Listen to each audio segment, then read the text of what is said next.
Your son is a failure. He's barely passing my class, and with grades like this, I'm just not sure what kind of future he's gonna have. What do you have to say for yourself? You're supposed to graduate this year. Listen to Mr. Johnson. What kind of future do you think you're gonna have? With all due respect, don't call me a failure. Failure is an event, not a person, in fact. And you talk about the future, Mr. Johnson, but you're not preparing us for that. Excuse me? Just listen to what I'm saying. This should be good. Would you agree that in the future, most careers will become automated? Yeah, so? So the people who succeed will have to be curious, innovative, with resilience to adapt to new changes. What's your point? My point is, the focus in this school is not on that. It is on regurgitating information and test taking, and that's just real. But in today's world, creativity is the most important leadership skill. Oh, that's how you feel. You don't have to believe me, but maybe you will believe the 1,500 executives who recently said creativity is the most important leadership skill. See, pretty soon, no one will be hired because of what they know. Because who cares what you know or if you've memorized a fact? We've got Google and Siri for that. In the future, people will be hired because of what they can do with their knowledge. Can they creatively solve real-world problems, not just follow instructions or directions and bubble in multiple choice questions? So, Mom, that's why I'm stressed, because these robotic tasks we learn in school should stop. Because no one can do a robot's job better than a robot. Billionaire founder of Alibaba, Jack Ma, said that we should not compete with artificial intelligence, but instead focus on developing unique human intelligence. Mr. Johnson, drills are for teeth, not the human mind. So these repetitive knowledge-based tasks we must leave behind. Or in the future, you're gonna find a lot of people graduating out of your class right into the unemployment line. See, many top companies today don't look at grades. Mom, that old way is expiring. Google has been quoted as saying GPAs are worthless criteria for hiring. Founder of Tesla, Elon Musk, agrees. So I say this with unease and sorrow. If you continue to teach today as you taught yesterday, then you rob us students of tomorrow. Mr. Johnson, I'm gonna keep it real with you. Sometimes sitting in your class is tough. I'm constantly thinking, if I don't look up at the clock, maybe it'll speed up.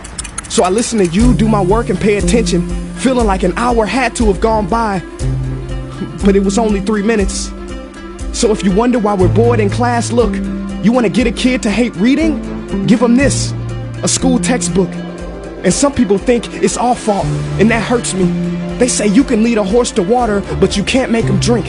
And to that I say no. Firstly, you can put salt in that horse's hay and make him thirsty. And if you bring joy in your classroom, you can make any bad student nerdy as he or she discovers the beauty of truly learning. Mr. Johnson, I mean no disrespect. You have the most important job on this planet. You build, create, and save lives. But if you really care about my future, like you say, then you have to fully commit and ask yourself honestly, how do I prepare a child for a future that doesn't yet exist? Here's a hint. The answer is not found in this. It's using this and this. See, in the future, we will need more passion and compassion. People with inspired hearts and wisdom to uplift this planet. And Mom, I love you, but can I be real? Go ahead. You want to know one of the biggest factors for childhood success? It's not IQ. It's family meals. And we haven't had one of those in a while.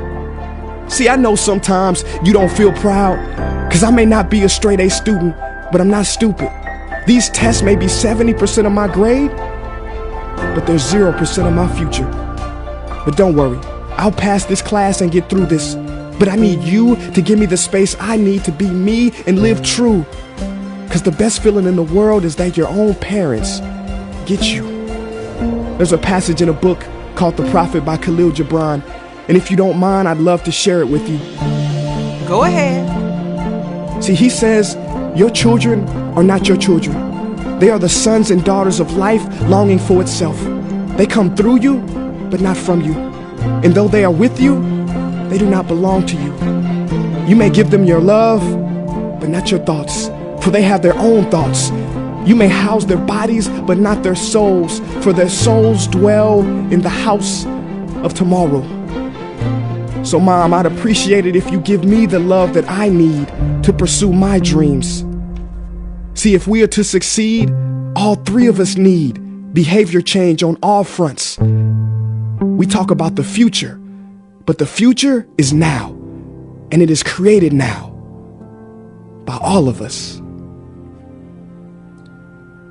I've never heard you speak like that before. Yeah, I didn't know. But I'm going to reach out to administration and try to change some things. You have my word.